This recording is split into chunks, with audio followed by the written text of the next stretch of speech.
ধন্যবাদ সঞ্চালককে আমাকে সুযোগ দেওয়ার জন্য কিছু বলার। আমি প্রথমেই অনুষ্ঠানের সম্মানিত প্রধান অতিথি, সভাপতি, বিশেষ অতিথি সহ অন্যান্য অতিথি বর্গ এবং সম্মানিত উপস্থিতি সকলকেই জানাচ্ছি ধন্যবাদ, শুভ বিকেল এবং সকলের জন্য শান্তি কামনা করি। আমি আমার পরিচয় ইতিমধ্যেই সঞ্চালক দিয়েছেন। একজন দৃষ্টি প্রতিবন্ধী হিসেবে আমার এই যে বিশ্ববিদ্যালয় পর্যায় পর্যন্ত উঠে আসা, এই পথটা মোটেও সহজতর ছিল না। অনেক উত্থান, অনেক পতন ছিল, যেগুলো আমাকে এই পর্যন্ত আসতে এক অর্থে বাধা যেমন প্রদান করেছে, তেমনি আবার উৎসাহিত করেছে। তো আমি আসলে মূলত আজকে আসছি যে একজন প্রতিবন্ধী ব্যক্তির, একজন প্রতিবন্ধী যুবকের প্রত্যাশাগুলো কি কি হতে পারে, সমাজের কাছ থেকে কি কি তার আকাঙ্ক্ষা থাকতে পারে। আমরা ইতিমধ্যেই যদি বলি যে আমরা এখনো পর্যন্ত প্রতিবন্ধীদের জন্য কি কি বিষয়গুলো নিশ্চিত করা গেছে কিংবা কি কি আমরা পেয়েছি, তাহলে দেখব যে 1995 সালে আমরা একটা নীতিমালা পেয়েছিলাম, প্রতিবন্ধীদের নীতিমালা। 2001 সালে আমরা একটা আইন পেয়েছিলাম, প্রতিবন্ধী কল্যাণ আইন 2001। 2013 সালে ভূতপূর্ব সরকার একটা আইন পাস করেছিল, প্রতিবন্ধী অধিকার ও সুরক্ষা আইন 2013। এরপরে 2015 সালে একটি বিধিমালা, 2018 সালে একটি পরিকল্পনা গ্রহণ করা হয় প্রতিবন্ধী মানুষদের, প্রতিবন্ধী যুবকদের কীভাবে সমাজের মূল স্রোতে কাজে লাগানো যায় সেই উদ্দেশ্যে। কিন্তু দুঃখজনক হলো সত্য যে এই যে আইন, নীতিমালা, পরিকল্পনা, বিভিন্ন বিধি, এত কিছুর ফল আমরা কতটুকু পেয়েছি তা নিয়ে যথেষ্ট সন্দেহের বিষয় রয়েছে। কারণ হচ্ছে, আমরা যদি এখনও দেখি যে প্রতিবন্ধীদের যে শিক্ষা ব্যবস্থা, একটা শিক্ষা ব্যবস্থাই আসলে একটা যুব সমাজকে শেপ দেয়, একটা আকৃতি দেয় যে যুব সমাজটা কীভাবে তৈরি হবে।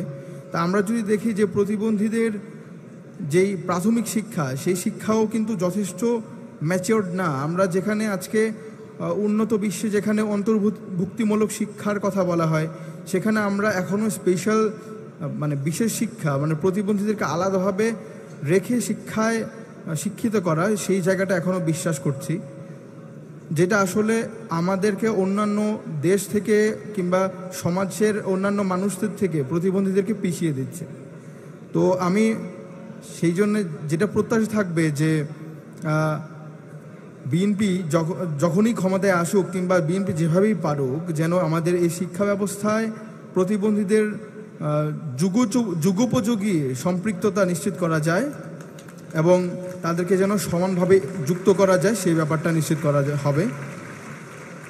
চাকরির বাজারে প্রতিবন্ধীদের অংশগ্রহণ আরও কমে গেছে। আমরা যদি দেখি যে এখন শিক্ষিত বেকারের হার, যেমনিতে বাংলাদেশে গোটা সমাজের বেকারত্বের হারই বেড়ে যাচ্ছে, সেখানে কিন্তু প্রতিবন্ধী জনগোষ্ঠীরাও পিছিয়ে নেই। আমাদের অনেক বন্ধুরাই মনে করেন এখনও যে প্রতিবন্ধী একজন ব্যক্তি, সে যখন বিশ্ববিদ্যালয় থেকে গ্র্যাজুয়েশন কমপ্লিট করে বের হয়, তার বোধহয় চাকরি সুনিশ্চিত হয়ে গেল। কিন্তু ব্যাপারটা আসলে সত্যি নয়। তার জন্য ব্যাপারটা আরও বেশি ডিফিকাল্ট।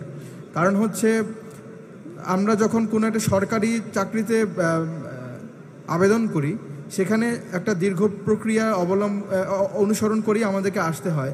এখন দেখা যায় যে সেই প্রক্রিয়ায় কিছু ব্যাপার রয়েছে, যেমন 2018 সালে কোটা সংস্কার আন্দোলনের ফলে ভূতপূর্ব শাসক কি মনে করে, তিনি সমস্ত কোটাই বাতিল করে দিলেন, যার কারণে হচ্ছে যে ওই সময়টাতে প্রতিবন্ধীদের চাকরির ক্ষেত্রে কিন্তু বেশ বেগ পেতে হয়েছে। 2024 সালে কোটা সংস্কার আন্দোলনের ফল স্বরূপ আমরা দেখলাম যে শাসকের পতন হয়েছে, একটি নতুন কোটা ব্যবস্থা প্রণয়ন করা হয়েছে, যেখানে 5% মুক্তিযোদ্ধার সন্ততি তাদের জন্য, 1% আদিবাসী কোটা এবং 1% বলা হচ্ছে প্রতিবন্ধী এবং হিজড়া জনগোষ্ঠী তারা শেয়ার করবে। কিন্তু আমরা যদি একটু খবর নিয়ে তাহলে জানবো যে প্রতিবন্ধী জনগোষ্ঠীর সংখ্যা কিন্তু সমাজে কম না। 2019-20 সালের একটি জরিপ বলছে, জাতীয় জরিপ আমাদের পরিসংখ্যান ব্যুরোর, সেই জরিপ অনুযায়ী সমাজের প্রায় 10% মানুষ কোনো না কোনোভাবে প্রতিবন্ধিতার শিকার। কিন্তু আমরা 1% কোটা দিচ্ছি তাদেরকে, সেটা আবার ভাগাভাগি করে নিতে হচ্ছে হিজড়া জনগোষ্ঠীর সাথে। আমার মনে হয় এটা পরিবর্তন করা জরুরি হবে। এরকম সহ আরও বিভিন্ন বিষয়ে আমাদের প্রতিবন্ধী জনগোষ্ঠীর সম্পৃক্ততা নিশ্চিত করার লক্ষ্যে আরও অনেক সংস্কার আনার প্রয়োজন। আর এর জন্য আমার যেটা মনে হয় যে রাজনীতিতে প্রতিবন্ধীদের সম্পৃক্তকরণ খুব জরুরি, কারণ আমরা সকলেই এটা বিশ্বাস করি যে একটা মানুষের ক্ষমতায়ন যতক্ষণ পর্যন্ত নিশ্চিত না হবে ততক্ষণ পর্যন্ত সেই জনগোষ্ঠীর অধিকার নিশ্চিত করা সম্ভব নয়। তাই আমি আশা করব যেন ভবিষ্যতে জাতীয় সংসদে প্রতিবন্ধী জনগোষ্ঠীর থেকে একজন প্রতিনিধি নিশ্চিত করা হয়, সেই ব্যাপারে যেন বিএনপি সহ অন্যান্য রাজনৈতিক দলগুলো কাজ করেন। বিশেষ করে বিএনপির কথাই বলবো, যেহেতু তারা বাংলাদেশের সবচেয়ে বড় রাজনৈতিক দলগুলোর একটা। তো এই কাজগুলো করলে পরে আমার মনে হয় যে সমাজে প্রতিবন্ধীদের যুব উন্নয়নের ক্ষেত্রে প্রতিবন্ধীদের অংশগ্রহণ নিশ্চিত করা সম্ভব।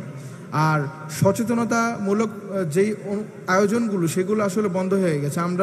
আজকে আমাকে এখানে ডাকা হয়েছে, এই জন্য আমি সত্যি কৃতজ্ঞ।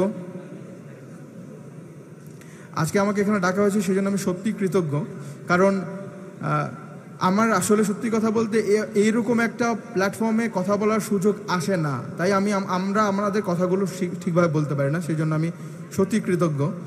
তো এরকমভাবে প্রতিটি অনুষ্ঠানেই যেন আপনারা প্রতিবন্ধীদের থেকে একটা অন্তত প্রতিনিধিত্ব রাখেন, সেটা অনুরোধ করব।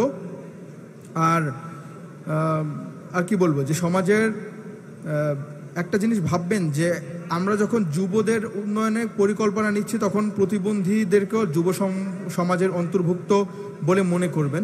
এটা ভেবেই আপনারা ভবিষ্যৎ পরিকল্পনাগুলো গ্রহণ করবেন, এই প্রত্যাশা রাখছি। আর সামগ্রিক উন্নয়নে প্রতিবন্ধীদের অংশগ্রহণ নিশ্চিত করার লক্ষ্যে, অন্তর্ভুক্তি নিশ্চিত করার লক্ষ্যে আপনারা কাজ করবেন, এই প্রত্যাশা ব্যক্ত করি। ধন্যবাদ আমাকে সুযোগ দেওয়ার জন্য। ভালো থাকবেন সবাই।